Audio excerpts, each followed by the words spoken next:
Okay, let's talk about getting noticed. If you're running a business, launching something big, getting featured in those top outlets, TechCrunch, Forbes, the Wall Street Journal, that's not just, a nice to have, it's a massive unlock. Media coverage isn't just about short-term traffic. It pulls in investors, gives you instant credibility, puts your name next to the big players. It's really that social proof money just can't buy. It really is. And when you decide to announce something significant, you're not just shouting into the void. You're being strategic. You're using that announcement as a real tool for growth, for scaling up. So our mission today is to break down the actual strategies, the roadmap, really that gets a journalist's attention, their very fleeting attention, and gets you meaningful coverage. We're going way beyond just, send a press release. We're talking strategic execution, building relationships, and crucially, measuring the impact. Right. And we're starting with the absolute foundation, the humble press release. Seems a bit old school, maybe, but it's still fundamental. Okay, let's unpack that. What's its role today? Well, think of it as your official formal communication tool. It's the standard briefing document, It bridges the gap between your news could be a product, funding, a new hire, and the journalists who need to tell that story to their audience. It's the single source of truth. And the reason reporters still lean on them, even with Twitter and everything else, is this whole silver platter idea, isn't it? Journalists are just swamped. Hundreds of pitches, tight deadlines, a good press release. It cuts through the noise. It gives them the info packaged up, ready to use. Exactly. It's about convenience for them. They get the critical details, the approved facts, the context, even the quotes they need. Saves them time. If you save a reporter an hour on fact-checking or chasing down a quote, your chances of getting covered shoot way up. Plus, using that format signals you're professional. You know the rules of the game. But the flip side is, you can't just blast these out for minor stuff, right? You have to save it for something genuinely newsworthy. Otherwise, you just train reporters to ignore you. Absolutely. Don't cry wolf. We see it all the time, releases for tiny updates. It has to offer real value or signal a real market shift, the best ones. They cover milestones that actually move the needle. Think truly innovative product launches that solve a big existing pain point. Yeah. Or major company milestones. Like what kind of milestones? Substantial funding rounds, we're talking millions, usually. Big strategic partnerships.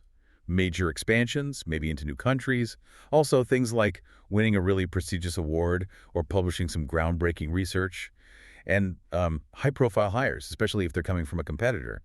Or big changes like mergers, acquisitions, stuff that actually reshapes the landscape. If there isn't a strong why now, it's probably just internal noise, not news. Okay, so we know when to use it. Now, execution. This is where it gets tricky. The quality of the writing, the structure, that's often the difference between success and, the digital trash bin. Totally. It really is. Let's start with the headline. That's the gatekeeper, right? The first filter. It needs to pack the most compelling bit into, 10 or 12 words, and focus on the outcome or the benefit, not just the feature itself. Yeah, we see so many flat headlines. Company X launches new cloud software. Okay, so what? A strong one sounds more like, Company X have data entry time for small businesses with new AI tool? See, that immediately tells everyone, especially the reporter's audience, why it matters. Lead with the value. Makes sense. And right after that killer headline, the lead paragraph, those first 2 or 3 sentences, that's your elevator pitch in writing. It has to expand on the headline, quickie answer. Why should I care? Because the journalist is making that call in seconds, literally seconds. That speed factor brings us to structure. This feels technical, but you said it's maybe the most crucial part. That silver platter info, what absolutely has to be right at the top. We call them the 6 fundamentals. And yeah, front load them. If a journalist on deadline can't find this info in 15 seconds, they're gone. Moving on. Right. So clearly state, who is announcing? What exactly is the news? When does it happen or launch? And yes, include the time zone, please, where physical place or online. Why does this matter? What problem does it solve? And how does it work? What's the mechanism? And if you bury something like the launch date, say paragraph 3, they might miss it or get it wrong. Or assume it's already out or months away. Yeah, it leads to bad timing or they just skip it. Putting those 6 things up front, it's just respecting their time. Pure and simple. Okay, facts covered. What about making it human? You mentioned quotes. Right. Strategic quotes. They turn a corporate announcement into more of a story. Aim for 2 or 3 from different angles. Maybe the CEO gives the big picture, the vision. A product lead talks tech specifics. And ideally. Yeah. A customer or an industry expert gives that third-party validation. And the key is that the quotes shouldn't just repeat the facts, right? Definitely not. Yeah. They need to add context, vision, maybe some emotion. Avoid the generic stuff like, we're excited to launch this. It's filler. Contrast that with something specific. Give me that strong example again, the one about saving time. Sure. Instead of, we're excited, try. Our customers told us they were burning 15 hours a week on manual data entry just for one report. This AI tool, it gives them those 15 hours back. They can use that for strategic work, growing the business. It actually changes their work-life balance. That kind of detail, that empathy, that's gold. Reporters use that because it connects with their readers. Okay, good quotes. What about the bigger picture? Connecting the announcement to broader trends. Yeah, that gives it staying power. Look for angles. Is it disrupting a market? Replacing an old system? Does it offer a measurable impact, like, a guaranteed 20% cost saving? Or maybe it's a response to a new regulation or a social need. Connecting it to a larger trend makes it relevant beyond just your company. Got it. Any quick technical tips, like SEO? Just the basics, really. Use your main keywords naturally in the headline, first paragraph, maybe a couple more times in the body. And if you include images or video, use good alt text. Helps with search, helps with accessibility. Okay, content nailed. It's tight, newsworthy. Quotes are killer. Now, getting it out there. Distribution. This is where it gets really interesting, maybe even intimidating. It can seem that way, but it's critical. A great release nobody sees. Worthless. You basically have two main paths, and they work best together. First, the big distribution services. PR, Newswire, Business Wire.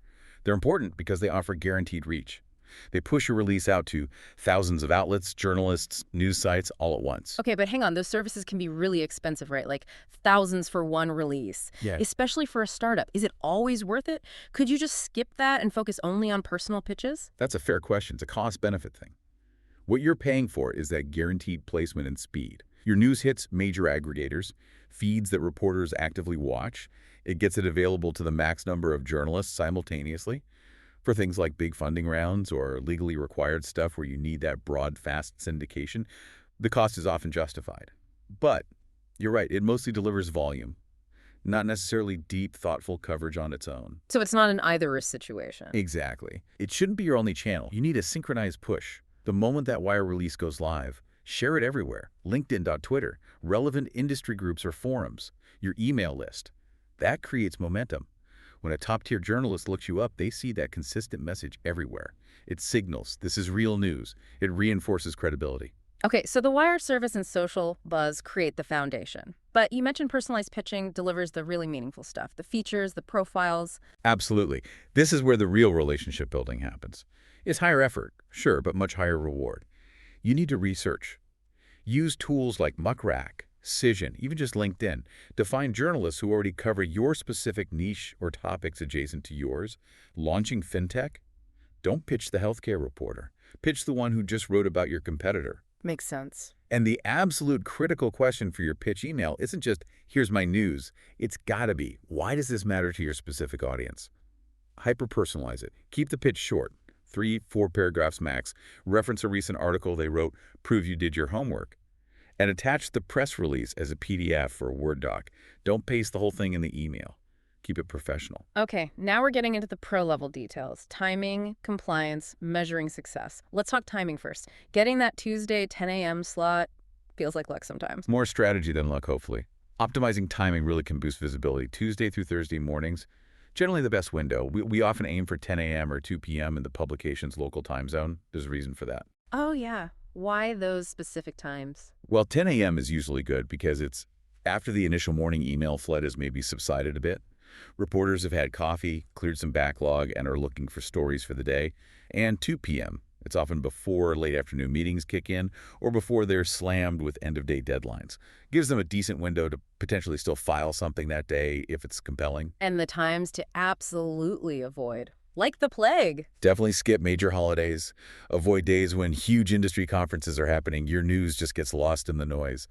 And try to steer clear of periods with massive breaking news, big political events, natural disasters, anything dominating the global headlines. Oh, and check calendars. Don't launch the same day your biggest competitor drops their earnings report. You'll just get overshadowed. Right. Okay, before hitting send on anything wire service, personal pitch, we need to talk about trust. Accuracy is everything for journalists. One mistake can kill your credibility. What's the essential verification checklist? Non-negotiable. Got to be rigid. First, triple check all names and titles. Spelled correctly, especially new execs. Double check every single number. Financial figures, percentages, these are super common errors. Validate all dates and locations. Review any legal claims or regulatory stuff carefully. And maybe most importantly, get explicit approval for every quote from the person it's attributed to. Imagine a reporter calls the CEO and the CEO says, "I never said that." Disaster. Oof, yeah. Okay, so we sent out a clean, fact-checked, well-timed release. Now what? How do we track if it actually worked? You said quality over quantity. How do we measure that quality? Yeah, you got to shift from vanity metrics to impact metrics. Getting listed on 50 sites sounds good, but if it was just automated syndication with zero actual readers, that's volume, not impact. Sure, track the media pickup volume, note down the outlets, their tier, reach, authority, maybe the sentiment. That's useful context. But the real focus should be on engagement metrics. That tells you if the story actually resonated. Did you see website traffic spikes coming directly from that coverage? Track that. Did you get backlinks from reputable sites? That's huge for SEO. Monitor that. Look at social shares, comments on the articles. If a Wall Street Journal piece gets thousands of shares, that's real impact, way more valuable than 50 automated pickups. and then use that data to adjust for next time. That's the key, right? The continuous improvement cycle. Exactly. That's the long game. Say, tech blogs loved your story, but the big business papers ignored it. Okay, data says next time, maybe you need to punch up the financial angle or give the CEO, quote, more market focus. Or maybe LinkedIn blew Twitter out of the water for engagement on your B2B launch. Right, so next time, maybe put more resources into LinkedIn promotion. It's all about that consistent optimization. Okay, let's wrap this up. The key takeaways for getting featured seem to be, it's a cycle. Write truly newsworthy stuff, distribute it smart using services and your own channels, personalize those key pitches, nail the timing, and then religiously track what actually moves the needle. Consistency really is better than waiting for perfection. It is, and think about this. That performance tracking, it's not just about optimizing your next release. It's about building trust. Journalists rely on sources who are accurate and deliver results they can see. The biggest long-term win from any single press release might not even be the initial coverage burst. It's the verified data that proves your impact. That data helps you become a go-to, reliable source for them in the future. They start coming to you for comments on industry trends. That's a powerful thought. So for everyone listening, as you plan your next big announcement, think about this. What's the one specific piece of data you'll commit to tracking after it goes live? Website traffic, backlinks, social shares. Which metric will help establish you as that indispensable expert source for the media down the road? Chew on that one.